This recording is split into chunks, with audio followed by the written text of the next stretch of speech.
Welcome to this paediatric clinical skills video for placement of a fissure sealant. We will focus on the practicalities of application in this video, so please see other educational material for background reading. Fissure sealants can be very technique sensitive, and good moisture control is a key factor in their success.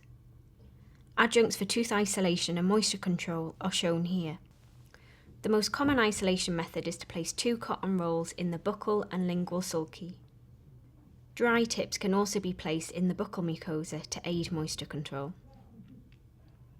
If you are undertaking a restoration on another tooth in the quadrant, the rubber dam can be utilised for fissure sealant isolation too. However, it's not usual to undertake local anaesthetic and place a rubber dam when completing fissure sealants alone. Using a tooth model, the tell, show, do behavioural technique can help to improve child cooperation.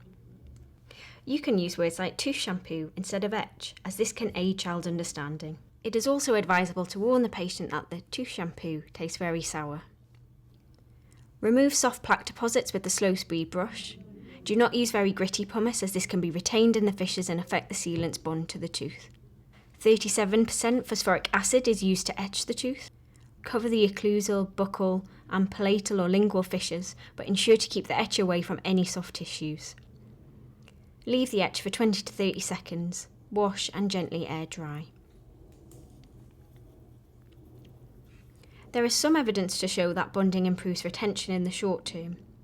We are demonstrating bonding a fissure sealant here in case you wish to do so.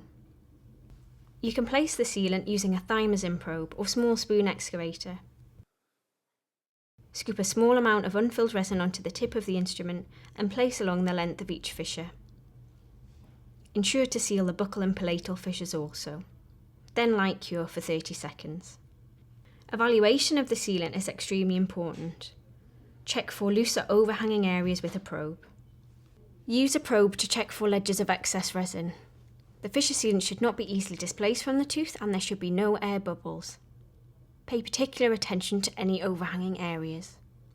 It is advisable to warn the patient that the sealant may feel high in the bite initially, but will adjust after a couple of weeks.